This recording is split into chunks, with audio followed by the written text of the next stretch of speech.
Selamat datang di Radio Horor Official, tempat di mana cerita gelap, bisikan mistis dan rahasia tersembunyi terungkap. Di sini, kami membawa kamu masuk ke dalam dunia penuh misteri yang tak terjamah. Siapkan diri dan nyalakan imajinasimu, karena setiap malam kegelapan akan bercerita. Jangan lupa untuk like, komen, dan subscribe agar kamu tidak ketinggalan cerita horor terbaru dari kami.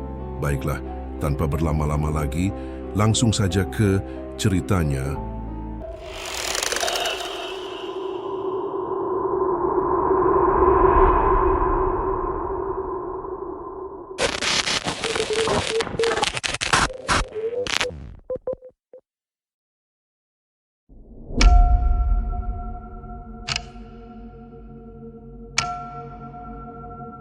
Malam itu hujan deras mengguyur kawasan Alas Roban. Angin bertiup kencang, membuat pohon-pohon jati tua berderit seolah ingin tumbang. Di sebuah rumah reot di pinggiran kota Batang, seorang pria parubaya bernama Darmo duduk termenung di sudut ruang tamu. Lampu minyak di depannya hanya berkedip-kedip, memantulkan bayangan wajahnya yang kusut. Mata cekung, bulu acak-acakan, bibir kering. Di meja kecil berserakan tumpukan kertas utang yang terus menjeratnya. 3 hari lagi, kalau tidak bayar, rumah ini kami sita. Begitulah ancaman para penagih hutang tadi siang. Darmo menunduk, tangannya gemetar. Ia merasa hidupnya buntu. Usaha warung kelontong yang dulu ia jalani habis bangkrut. Dagangan tak laku, hutang ke bank keliling menumpuk. Istrinya, Sari, baru saja melahirkan seorang bayi mungil. Bukannya bahagia, Darmo justru merasa beban semakin berat. Dalam hati kecilnya, ia sempat berdoa, "Ya Tuhan, kenapa semua jalan tertutup? Apa aku harus jadi orang kejam untuk bertahan hidup?" Di luar rumah, angin malam menayangkan lebih keras.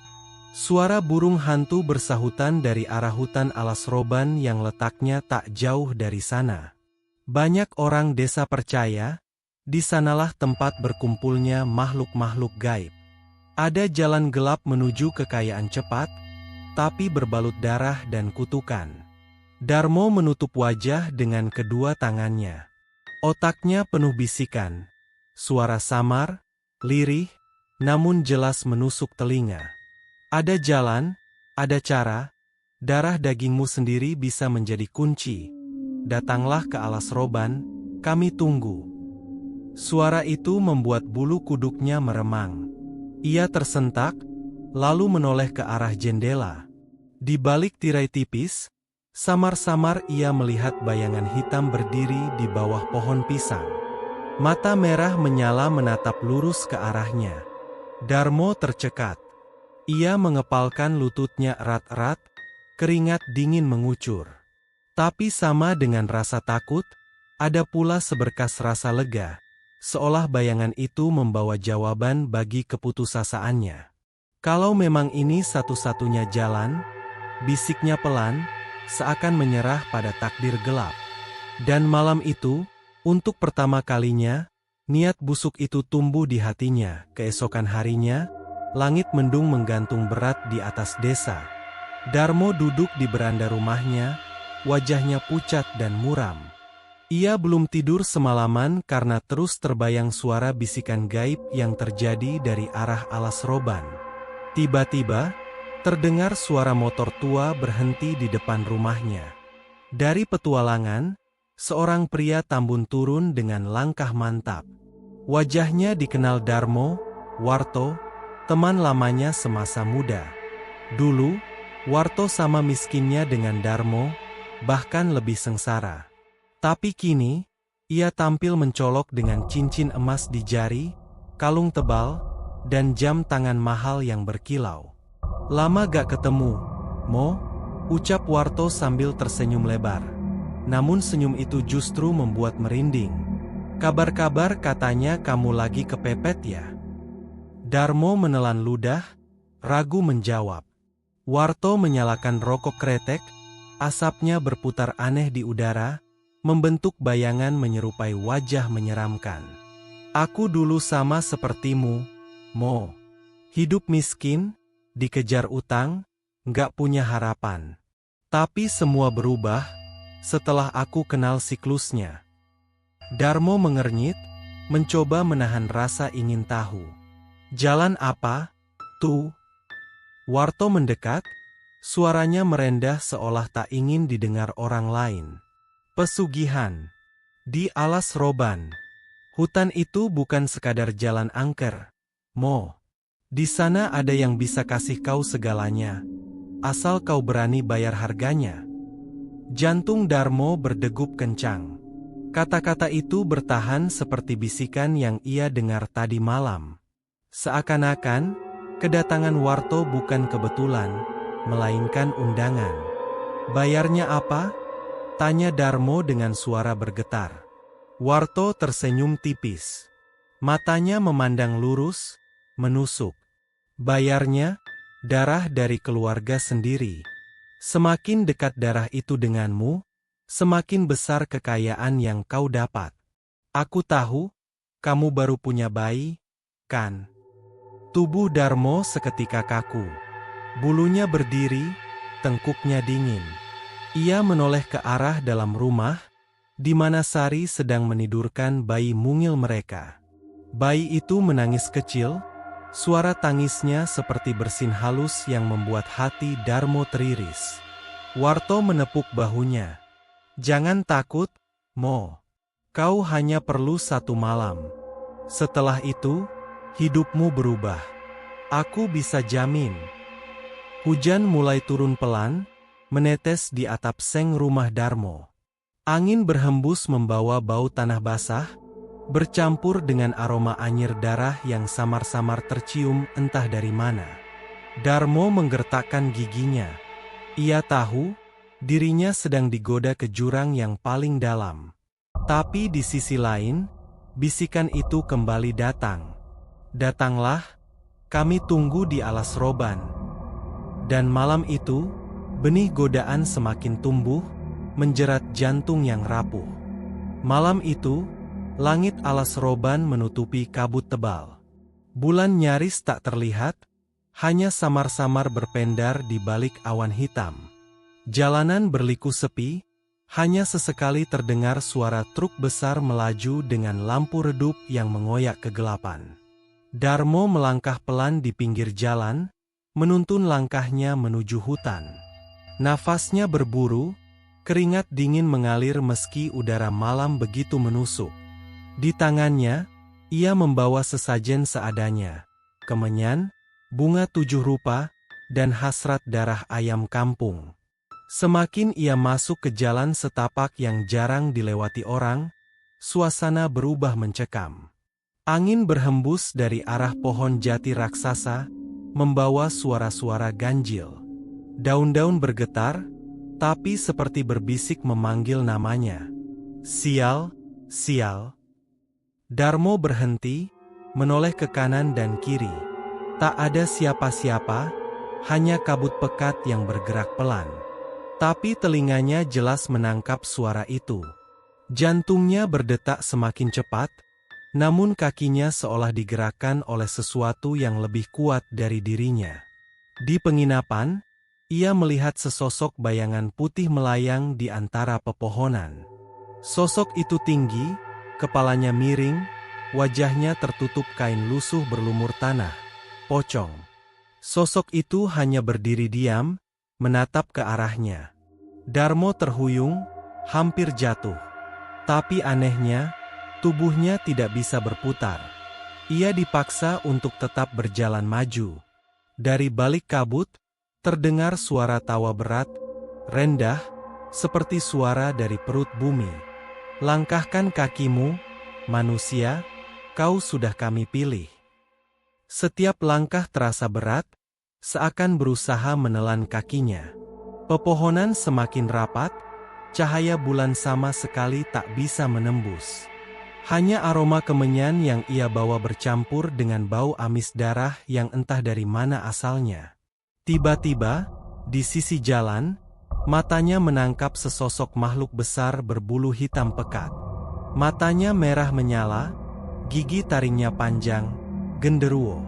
Makhluk itu duduk di atas batang pohon tumbang, menunduk, lalu tertawa kecil sambil menjilat darah yang menetes dari telapak tangan. Darmo bergeser, tapi tetap berjalan. Semakin jauh ia masuk, semakin jelas suara-suara gaib yang membimbingnya. Hingga akhirnya, ia sampai di sebuah lapangan kecil di tengah hutan. Tanahnya hitam legam, seperti terbakar. Di tengah lapangan itu, berdiri sebuah batu besar menyerupai altar kuno, penuh dengan bercak merah tua yang sudah mengering. Di atas batu itu, samar-samar tampak bayangan raksasa dengan mata merah membara, menunggunya. Dan malam itu, perjalanan Darmo menuju perjanjian gelap pun dimulai. Darmo berdiri kaku di hadapan batu besar berlumur bercak merah itu. Kabut semakin pekat, menutup ke segala arah, seolah ia sudah masuk ke dunia lain. Hanya suara jantungnya yang berdetak kencang, bercampur dengan desiran angin yang membawa aroma busuk, bau bangkai bercampur darah. Tiba-tiba, dari arah kabut, muncul sosok tinggi menjulang. Tubuhnya hitam legam, kulitnya penuh retakan seperti arang terbakar. Matanya merah menyala, mulutnya dipenuhi taring panjang yang meneteskan cairan hitam. Suaranya berat, menggelegar, seolah berasal dari dalam bumi itu sendiri. Darmo, aku tahu isi hatimu. Kau ingin kaya, ingin bebas dari utang, ingin dihormati. Tapi semua itu ada harganya. Darmo gemetar, lututnya lemas. Ia mencoba bicara, namun suaranya tercekat. Apa yang harus aku lakukan? Sosok itu mendekat.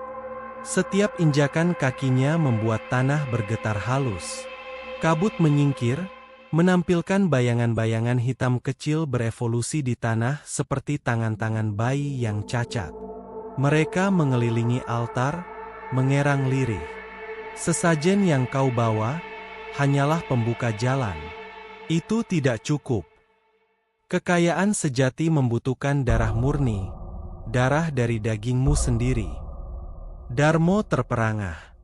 Darah, dagingku sendiri. Sosok itu tertawa, suara tawanya menggema panjang, membuat burung-burung malam beterbangan dari pohon. Ya, anakmu sendiri. Bayi itu, segar, suci, murni. Darahnya akan menjadi persembahan yang sempurna. Dengan itu, kau akan mendapat kekayaan yang melimpah, jauh melebihi manusia biasa. Darmo langsung cetak. Bayangan wajah bayi mungilnya terlintas di benakku. Tangisannya yang halus, senyum kecilnya saat tidur. Semua itu menusuk jantungnya. Ia mundur, mencoba menolak. Tidak, aku tak mampu, itu anakku. Namun suara gaib dari segala arah mulai berbisik. Semakin lama semakin keras, seperti ribuan mulut berbicara secara bersamaan. Ambil darahnya, bawa, bayi itu, tumbalkan, kaya raya menanti, kaya. Darmo menutup telinga, tapi bisikan itu justru terdengar dari dalam kepalanya. Kepalanya pening, tubuhnya gemetar, keringat bercucuran deras. Sosok hitam itu menunduk, mendekati wajahnya yang busuk ke wajah Darmo. Matanya membara, nafasnya seperti bara api. Pilih, Darmo, tetap miskin dan hancur bersama keluargamu, atau serahkan bayimu, dan lihat dunia bersujud di bawah kakimu. Terkejut, terdengar suara tangisan bayi. Padahal ia tahu, bayinya sedang tidur di rumah bersama Sari. Suara itu begitu nyata, seolah bayi itu sudah berada di tengah hutan, memanggil ayahnya. Darmo menunduk, menggenggam tanah hitam yang basah. Air matanya jatuh. Hatinya hancur di antara kasih seorang ayah dan ambisi setan yang menjeratnya. Dan malam itu, Benih dosa besar ditanamkan dengan paksaan di jiwa. Sejak malam itu, wajah Darmo selalu pucat. Ia jarang tidur, bahkan jarang berbicara dengan Sari. Pandangannya kosong, pikiran terpecah. Setiap kali ia memandang bayi mungilnya, dadanya terasa sesak. Di dalam rumah sederhana itu, tangisan bayi justru terdengar seperti suara kutukan. Saat malam tiba, suara itu menggema di telinga Darmo, seakan bayi itu terus menuntut, "Ayah, ayah." Namun sama dengan suara itu, bisikan gaib ikut menyusup ke telinga. "Serahkan 1 nyawa untuk 1000 kenikmatan, hanya 1 malam, lalu kau takkan miskin lagi." Darmo sering berdiri di depan buayan bayi. Wajahnya begitu tenang saat tertidur, pipinya kemerahan, tangannya kecil menggenggam udara. Ada rasa kasih sayang yang dalam, cinta seorang ayah yang tulus. Tapi rasa itu selalu bercampur dengan bisikan iblis. Ia teringat wajah Warto yang kini bergelimang emas. Terbayang pula para penagih utang yang terus menghantam pintunya, mengancam akan merampas segalanya. Suatu malam, Sari bangun untuk menyusui. Saat itu ia melihat Darmo berdiri di sudut kamar, hanya menatap tajam bayinya tanpa berkata apa-apa. "Mas, kenapa?" tanya Sari lembut. Darmo tersentak, buru-buru mengalihkan pandangan. Tidak, aku hanya mikir, bagaimana masa depan kita." Sari tersenyum, polos. Ia tak tahu betapa gelapnya isi kepala suaminya. "Jangan khawatir, Mas. Rezeki itu pasti ada. Anak ini justru pembawa berkah. Kita harus jaga dia baik-baik." Kalimat itu membuat hati Darmo semakin perih. Ia ingin percaya, tapi bayangan sosok hitam di alas roban terus menguasainya. Keesokan harinya, saat Darmo duduk di beranda, ia kembali melihat Warto. Kali ini Warto hadir dengan mobil mewah, kaca hitam mengkilap. Ia turun dengan pakaian mahal, lalu duduk di samping Darmo. "Kau masih ragu, Mo?" tanya Warto sambil menyalakan rokok. "Jangan buang waktu. Setiap malam kau tunda, utangmu makin menjerat. Kau mau melihat anakmu besar dalam miskin? Atau kau mau dia mati sia-sia karena kau gagal membayar utang?" Ucapannya itu menusuk ke dalam. Darmo menunduk, tangannya gemetar. "Kalau kau melakukannya, hidupmu akan berubah. Kau akan punya segalanya. Istrimu akan hidup nyaman. Kau bisa membangun rumah besar, beli tanah, punya mobil. Kau hanya perlu, sekali saja, sekali." Darmo menelan ludah, wajahnya pucat pasi. Di dalam kepalanya, 2 suara terus bertarung, suara kasih sayang seorang ayah, dan suara godaan iblis yang menjanjikan surga dunia. Dan malam itu, keraguannya mulai condong ke arah kegelapan. Di rumah kecil itu, Sari masih tenggelam dalam kebahagiaan sebagai seorang ibu. Setiap hari ia merawat bayi mungil mereka dengan penuh cinta. Tangis kecil, senyuman polos, dan gerakan tangan mungil si bayi selalu membuat jantung berbunga. Bagi Sari, kelahiran anak ini adalah cahaya harapan. Meski hidup serba kekurangan, ia yakin suatu saat rezeki akan datang. Ia tidak tahu bahwa suaminya, Darmo, menyimpan niat kelam. Suatu sore, Sari duduk di beranda sambil menggendong bayinya. Ia tersenyum, menimang pelan sambil bersenandung. "Tidurlah sayang, tidurlah bintang hati ibu." Darmo duduk tak jauh darinya, menatap tanpa kata. Pandangannya kosong, tapi dalam pikirannya, suara iblis dari alas roban terus bergaung. "Bayimu, itu kuncinya. Darahnya akan membawamu ke puncak kekayaan." Ia memegangi lututnya, berusaha menahan gelombang pikiran itu. Namun setiap kali matanya bertemu dengan bayangan Warto yang kini hidup mewah, hatinya kembali goyah. Sari menoleh sambil tersenyum. "Mas, lihat anak kita. Ganteng kan? Matanya mirip kamu. Kalau nanti besar, pasti jadi orang sukses." Darmo hanya menjawab. Senyum istrinya menusuk hatinya, tapi bisikan itu selalu lebih keras. Malamnya, saat bayi tertidur pulas di buayan, Darmo duduk di pojok kamar. Ia menatap lampu minyak yang berkelip, bayangan di dinding bergerak-gerak menyerupai wajah hitam dengan mata merah. Suara itu lagi-lagi terdengar. "Ambil dia, bawalah ke alas roban, 1 malam saja, dan segalanya milikmu." Tiba-tiba, Sari terbangun, matanya masih dingin. "Mas, kenapa belum tidur?" Darmo tersentak, buru-buru berdiri. "Enggak apa-apa, aku cuma mikirin hutang." Sari mendekat, menyentuh lengan lembut. "Sabar, Mas. Jangan terlalu berpikir. Yang penting kita sehat, anak kita sehat. Rezeki pasti ada." Darmo mengangguk, tapi hatinya semakin berkecamuk. Kata-kata istrinya seperti cahaya kecil, namun cahaya itu terus dikalahkan oleh kegelapan yang menjerat. Dan malam itu, Sari masih tak tahu bahwa suaminya mulai merencanakan sesuatu yang tak pernah ia bayangkan, mengorbankan darah daging mereka sendiri. Siang itu, terik matahari menyengat desa. Darmo baru saja pulang dari pasar dengan wajah lesu. Hanya beberapa bungkus beras dan sayuran yang bisa ia bawa pulang. Di suatu tempat, bertetangga-tetangga penuh cibiran. "Kasihannya, dulu mau sukses, sekarang malah terpuruk," katanya. "Utangnya di mana-mana, istri baru melahirkan lagi. Bisa hidup apa enggak ya?"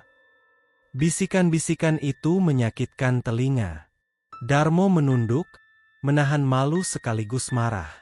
Begitu sampai rumah, suara bentakan keras menggelegar dari depan. 3 orang pria berbadan besar menunggu di teras. Mereka adalah penagih utang. Salah satunya menendang pintu hingga berderak. "Darmo, utangmu sudah jatuh tempo. 3 juta belum kau bayar. Mana uangnya?"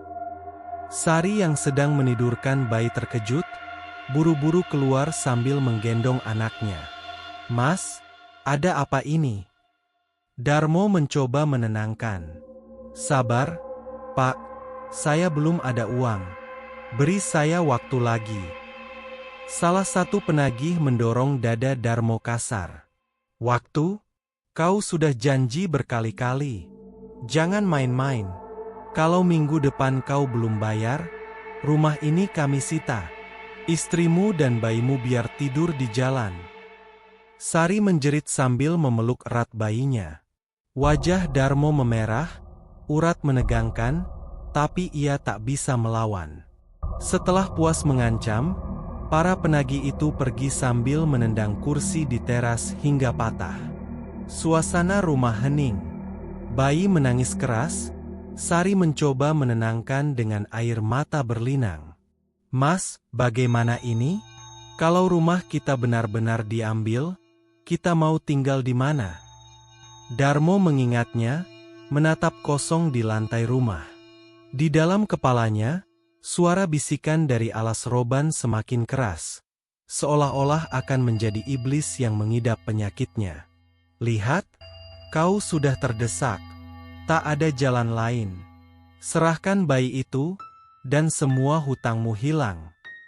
Malamnya, Darmo duduk sendirian di luar rumah. Angin dingin membawa suara-suara ganjil dari arah hutan. Bayangan Warto dengan mobil mewah dan emas berkilauan muncul lagi di ingatan. Tangannya mengepal, matanya merah berair. Apa? Memang ini satu-satunya jalan?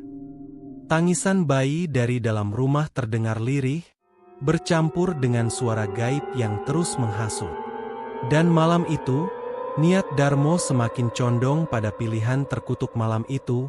Langit alas roban gelap gulata. Bulan tertutup awan tebal, Angin berhembus dingin menusuk tulang. Pepohonan jati raksasa bergoyang, menimbulkan suara berderak seperti berkata panjang. Di rumah reotnya, Darmo duduk nyaman. Tangannya gemetar memegang botol kecil berisi ramuan tidur yang ia dapatkan dari Warto. Ramuan itu ia campurkan ke dalam gelas air hangat dan ia sodorkan pada Sari. "Minumlah, Sar, biar badanmu segar, kau capek terus sejak melahirkan." Sari, polos, hanya tersenyum lelah. Ia meneguk habis tanpa curiga, lalu tak lama tubuhnya lemas dan terlelap di atas tikar. Darmo menatap istrinya yang tertidur pulas, dadanya bergemuruh, matanya berkaca-kaca. Pelan-pelan, ia menunduk ke arah buayan. Bayi mungil itu tertidur dengan wajah tenang. Nafas kecilnya naik turun, tangannya mengepal seolah-olah menggenggam kehidupan yang rapuh. Darmo menelan ludah, air matanya jatuh. "Maafkan ayahmu, nak," bisiknya serak. Dengan tangan gemetar, ia menggendong bayi itu.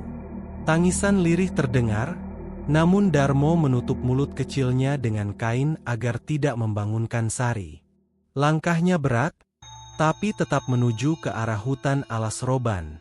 Di tengah hutan, kabut tebal merangkum. Altar batu hitam yang pernah ia lihat kini bercahaya samar, diselimuti api kecil berwarna biru. Suara-suara gaib menggema dari segala arah. "Bawalah, bawalah, letakkan di altar, darahnya untuk kami."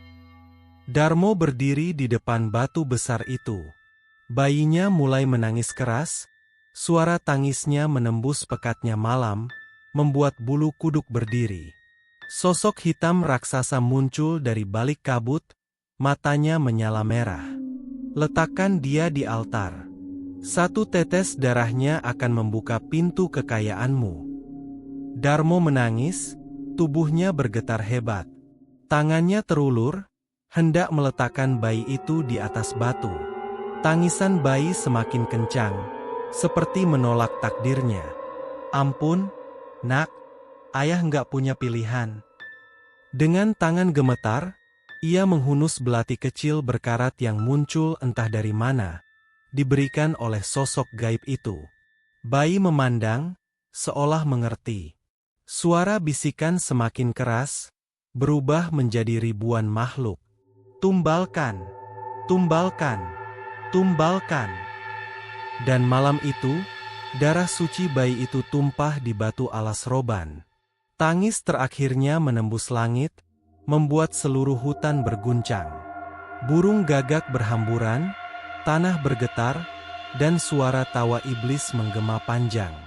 Darmo jatuh berlutut, wajahnya berlumuran air mata. Tapi di balik tangisan itu, setitik senyuman muncul di wajahnya, karena ia tahu perjanjian terkutuk itu telah disegel. Pagi itu, desa dikejutkan oleh pemandangan yang tak biasa. Darmo yang biasanya berpakaian lusuh dan berjalan lesu, kini tampak keluar rumah dengan pakaian rapi, membawa motor baru yang berkilau. Senyum lebar menghiasi wajahnya, meski sorot matanya masih menyimpan bayangan gelap. Orang-orang desa berbisik-bisik, "Hah? Bukannya kemarin dia ditagih utang? Kok bisa tiba-tiba punya motor baru? Bisa dari mana uangnya? Jangan-jangan dia ada main sama yang gaib." Namun, tak ada yang berani berpikir langsung. Sari, yang tidak tahu apa-apa, hanya merasa bingung sekaligus senang. Darmo tiba-tiba memberikan uang belanja berlimpah, bahkan membelikan perhiasan kecil untuknya. "Mas, dari mana semua ini?" tanya Sari curiga. "Tenang saja, Sar. Rezeki bisa datang dari mana saja. Yang penting sekarang kita tidak perlu kelaparan lagi," jawab Darmo sambil tersenyum kaku. Malam itu, Darmo kembali duduk di beranda rumah. Tiba-tiba, sebuah mobil mewah berhenti di depan rumahnya. Dari dalam turun Warto, tersenyum puas. Aku sudah bilang, Mo. Lihat sekarang hidupmu berubah. Darmo menunduk, namun dalam hatinya masih dihantui suara tangisan bayi. Malam-malam setelah ritual, suara itu terus terdengar. Tangisan lirih, serak, seolah berasal dari dalam rumah.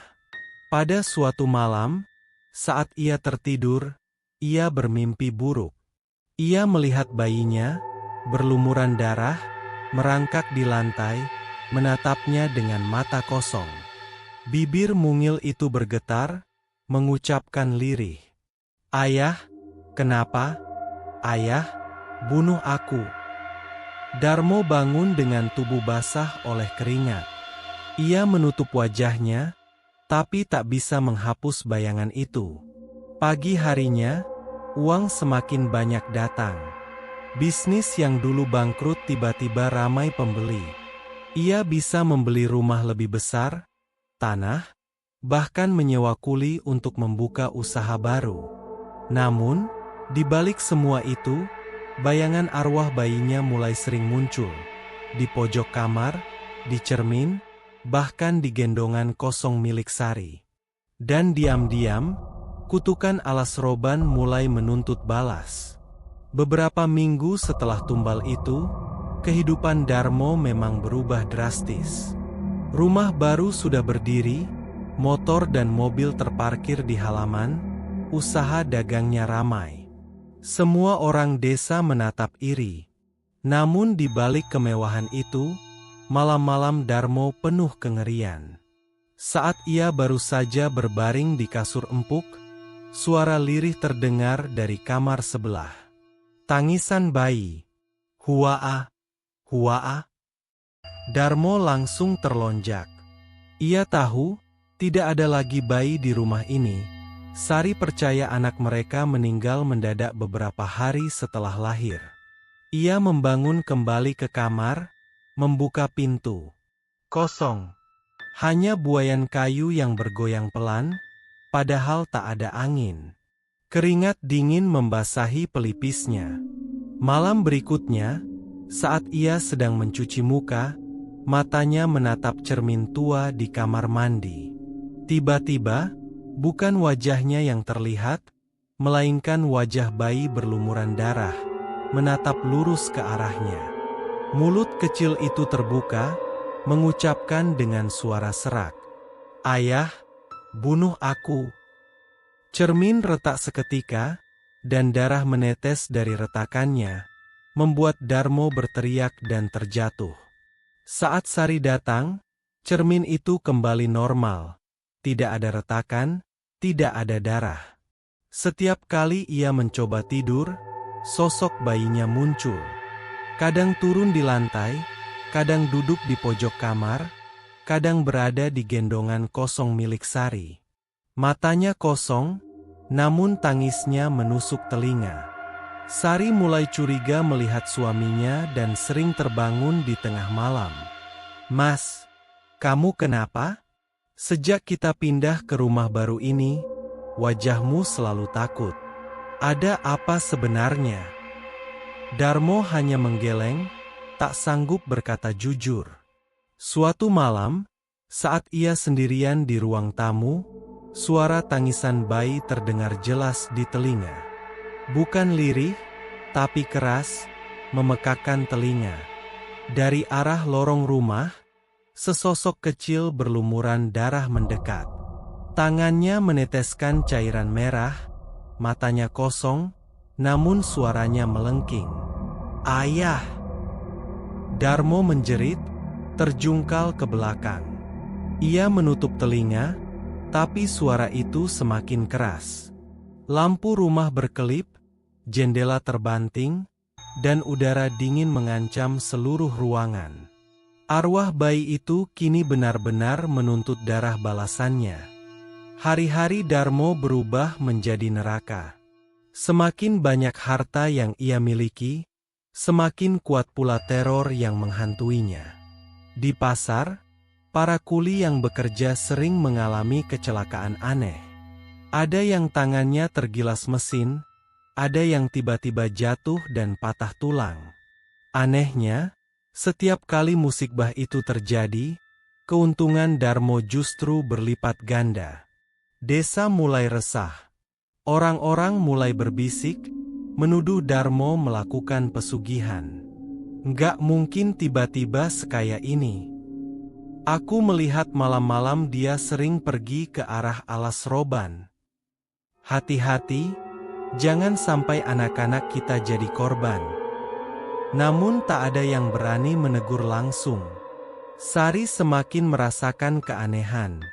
Suaminya sering terbangun dengan wajah pucat, tubuh gemetar, bahkan terkadang berbicara sendiri. Ia juga beberapa kali melihat kain gendongan bayi bergoyang sendiri, seolah ada yang di dalamnya. "Mas, jujur sama aku, apa yang sebenarnya terjadi sama anak kita?" tanya Sari dengan suara bergetar. Darmo hanya menyimpannya, menatap kosong. Air matanya menetes, namun lidahnya keluh. Ia tahu, bila ia membuka mulut, rahasia hitam itu akan menyeret semuanya ke dalam jurang. Malam itu, saat hujan deras mengguyur desa, Darmo kembali datangi arwah bayinya. Tapi kali ini lebih mengerikan. Sosok kecil itu muncul di tengah ruang tamu, tubuhnya berlumuran darah, matanya hitam pekat, dan tangannya yang mungil mencengkram belati berkarat. Belati yang dulu digunakan Darmo saat ritual. Tangisan bayi berubah menjadi tawa serak yang menusuk telinga. "Ayah, ikut aku."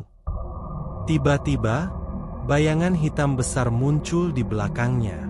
Sosok raksasa yang dulu memberi perjanjian kini menatap Darmo dengan mata merah menyala. "Waktumu hampir habis, Darmo. Kau sudah kami beri kekayaan. Sekarang, arwah itu akan jadi penagih abadi.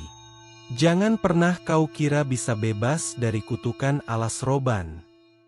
Darmo menjerit, berlari ke kamar, menutup pintu rapat. Tapi suara tangisan bayi terus terdengar, dari bawah kasur, dari dalam lemari, bahkan dari perut Sari yang tiba-tiba bergetar seolah berisi sesuatu. Ia mulai menghantam dinding, menutup telinga dengan kedua tangan, matanya memelotot. "Cukup! Jangan ganggu aku lagi." Tapi semakin dia menolak, semakin kuat teror itu. Kini Darmo tak hanya dihantui, tapi dirantai oleh dosa yang ia ciptakan sendiri. Malam terakhir itu, hujan turun deras mengguyur Alas Roban. Petir menyambar, angin mengamuk, pohon-pohon bergoyang seolah ikut menyaksikan sebuah akhir. Darmo, dengan mata merah dan wajah penuh kegilaan, berjalan terseok menuju hutan. Tangannya masih memegang belati berkarat. Belati yang dulu ia gunakan untuk menghabisi bayi kandungnya sendiri. Sari berusaha mengejarnya sambil menangis. "Mas, berhenti. Jangan masuk ke hutan itu lagi. Mas!" Namun langkah Darmo semakin cepat, seolah ada kekuatan gaib yang menariknya. Ia tiba di altar batu besar tempat ritual dulu dilakukan. Kabut tebal, dan suara bisikan gaib terdengar dari segala arah. "Kau milik kami, kau tak bisa lari." Tiba-tiba, dari balik kabut muncul sosok bayi berlumuran darah, matanya kosong, tubuhnya tergeletak menuju Darmo. Bayi itu memandanginya lama, lalu menangis keras. Tangisan itu menggema, membuat seluruh hutan bergetar. Darmo berlutut, menangis sejadi-jadinya. "Ampun, nak, ayah salah, ayah terpaksa, ampun." Namun arwah bayi itu mengangkat tangan mungilnya, menunjuk tepat ke dada Darmo. Pada saat itu juga, bayangan hitam raksasa muncul dari altar, tertawa mengerikan. "Janji sudah ditepati, sekarangmu jadi milik kami." Belati di tangan Darmo tiba-tiba bergerak sendiri, menusuk ke dada berulang kali. Darah muncrat membasahi altar. Jeritannya melolong panjang, menembus malam. Sari yang tiba tak jauh dari situ hanya bisa menjerit histeris melihat suaminya meronta-ronta, lalu terkulai kaku. Di wajah Darmo, mata masih terbuka lebar, seolah menatap arwah bayinya. Arwah kecil itu tersenyum getir, lalu perlahan menghilang bersama kabut. Hanya tangisan lirih yang tertinggal, hilang di telan malam.